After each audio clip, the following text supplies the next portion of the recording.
Okay, hi and welcome to this week's segment of Urban Goes Green. I'm Tonya from Urban Reforestation, and today I have a guest and his name is Wayne Williams, and he'll like to introduce himself. Greetings, Tonya. Greetings for those watching. Wayne's my name. I work for the University of Melbourne on the South Bank campus. I have a background in weeds and seeds, for that matter plants, but I also work in facilities management. So I'm along, very kindly invited today to talk to you about container plants on... Yep, so first of all we're going to talk about balcony gardens in particular. Yeah, that's right. So that's right, we're going to inspire the Docklands residents, and Wayne's got some helpful tips on plant selection to start with. Well, plant selection, the way to manage it, what to think about as you start, where you are, what's your aspect, what side of the building you're on, what sort of wind you have, what sort of pots you use. For example, will you use plastic pots, or will you use terracotta pots, or will you use, for example, self-watering ones? Wide scope, wide scope. However, if you're using concrete or terracotta pots, then go to using ones which are large, will account for new roots. At the same time, before you plant them, think about varnishing or estapoling on the inside. That means that there's far less water loss. You make it into a plastic pot, it still aesthetically looks beautiful, but at the same time, it doesn't lose the moisture because it's not as porous. Okay, so that's a helpful hint to remember. Indeed. So first of all, you'd be thinking about whether you've got shade or sun. Shade, full sun, what's your wind exposure, what type of plant is going to use, and also aesthetically, will you have a nice group of plants. Individual plants struggle tremendously in an environment. If you have a clump of plants, they'll cope far better. Okay, and also what you can do is you can bring your inside outside and your outside inside. Have some internal plants planted by the door or potted by the door that look out into your seascape or your cityscape with your other plants on the landing on the balcony. Once you've got your pot selection taken care of, think about what sort of soil you have. And I brought a small sample to show you of a crystalline substance. You may be able to see it here. Yep. It's quite fine, quite crystally, a bit bigger than sugar. In actual fact, when you add water, there's a teaspoon of it, in water, and it'll still swell up. It's a gel. Now, you only need about a teaspoon, maybe per 6-inch pot, if you can work that, or a 150 ml pot, depending on the size of your container. Don't overdo it, because it'll blow them out of there. But what that will do is allow your plants to have a far more even water availability within the pot, and they won't get stressed because plants on balconies, the stress is exceptional. So that helps with water retention. Water retention in your pots. Right. Yep, great. Great way to go. The other thing is when you buy your plants, don't buy them too soft. Harden them up a little bit, so in actual fact they're used to being in that environment, then plot them up. What do you mean by that? What I mean by that is that plants very much are a commodity, and so the nursery people turn them out as quick as possible. Okay. So they're pumped up with lots of nitrogen often, they're very leafy, they're very soft. If you've just bought them from the nursery or the supermarket, you'll find you put them straight out in full sun and wind, and they'll just shrivel up. Okay, so how do you harden them up? Well, I'd suggest if you bring them home and put them on the balcony for a few hours each day, so they get used to it. Keep it in the laundry or somewhere else.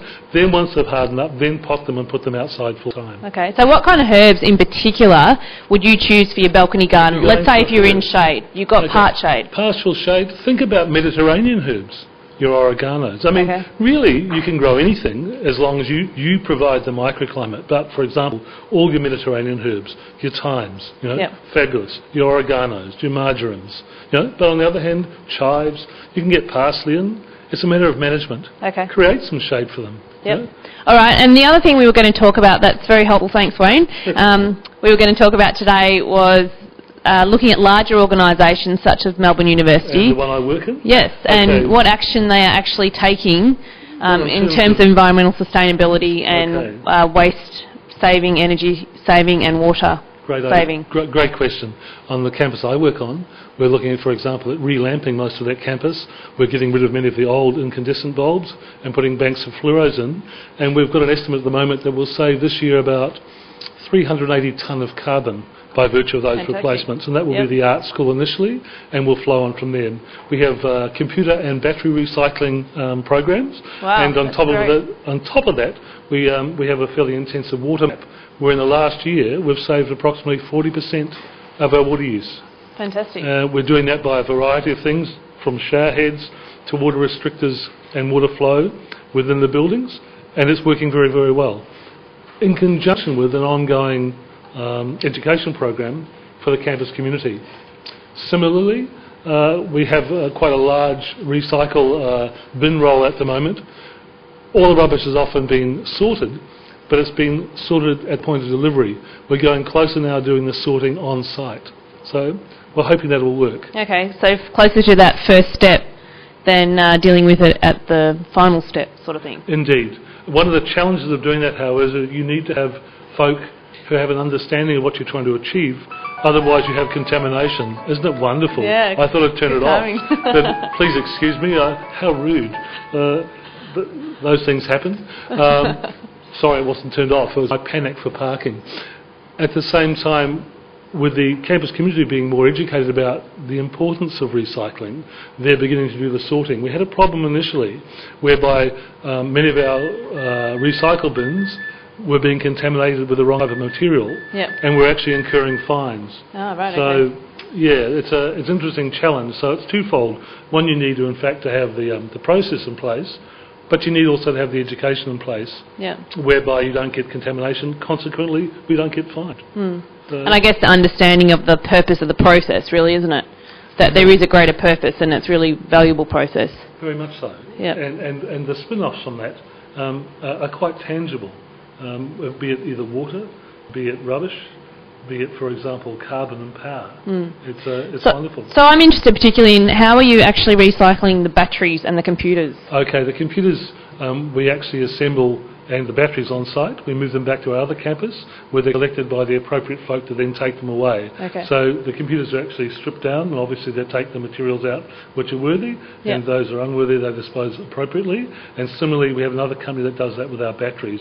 Batteries are more difficult than computers. We also have a fluorolight collection, and so that they're disposed of appropriately. In the past, people take fluorolights out, take them down, put them in the rubbish, boof, off they go. We don't do that. We also make sure that they're responsibly got rid of. Okay, great. So, and also you were telling me about the water plan. The water map? The water map plan, yes. Can you just tell me a little bit about that? Sure, that's done in conjunction with South East Water. We have a really good relationship with them. They're our supplier, and we worked at a variety of ways of saving water. One, restrictors I mentioned. 2, our shower heads. 3, ensuring that all our leaks are actually identified and repaired. We also have digital or electronic monitors which are radio cued in, so we can go to a screen and just check to look at and monitor our usage. And if we have a leak, should it occur, it immediately becomes apparent to us, and we have it repaired. So it's not something that we wait till something starts dribbling out of the ground, then, oh dear, we've got a leak. So we're using technology in conjunction with, I suppose, a program of good education, and also people being aware and alert. Yeah, and moving a lot faster to, I guess, solve those problems before they become larger problems and more waste. Very much so. I mean, the other area we went to is taking a lot of education is that we often talk about dual flush and double flush toilets. In some instances we have old systems, and what we've actually put in is a flushing system where you just hold down and then let go. So it's not an issue of a half a flush or a full flush, it's just to flush as long as you need to, and then you sweep. So it's thinking of those new ways of approaching things that are sensible but with a purpose. Indeed. I mean, one thing's fortunate down here, you have actually new facilities, new assets. Many of ours are quite old, and so rejigging and refitting an older asset is quite different from what you plan to put into a new facility and asset. That's quite right. Yeah, so it's great to see that larger organisations such as University of Melbourne are really taking action. Oh, very much so. Not only on the Southland campus, but on the main campuses and outlying campuses. The University of Melbourne's committed to sustainability in the long term. And also we have a social responsibility, and we also have goals to achieve, and part of our area is achieving those 380 tonnes is part of fulfilling that goal. That's great. And so with urban reforestation, I'm not sure if you heard about the waste audits that we're conducting now within the Docklands. It's very exciting. So it's great that urban reforestation has a chance now to take action and really make a valuable difference. And especially, as you're saying, a lot of these organisations and buildings, etc., and residential buildings are quite new. So it's great that this has been done at this stage. Well, you're very fortunate. And I guess the other issue is you can achieve the buy-in. It's quite remarkable what you can achieve. Hopefully the buildings are achieving quite a lot of savings by comparison to many of the older buildings that were about in the past. But perfections are limitless. you can always improve. That's right. Well, thanks very much for coming down here today, Wayne. My pleasure. It's been fantastic. Sorry about the beeping chest. No, not at all, to add to the knowledge that we have. That's right. So enjoy your balconies. You can create a garden. Look up Mediterranean books. Think about sustainability. Think about where the plants come from and have some fun doing it. Fantastic. Thanks very much, Wayne. Cheers.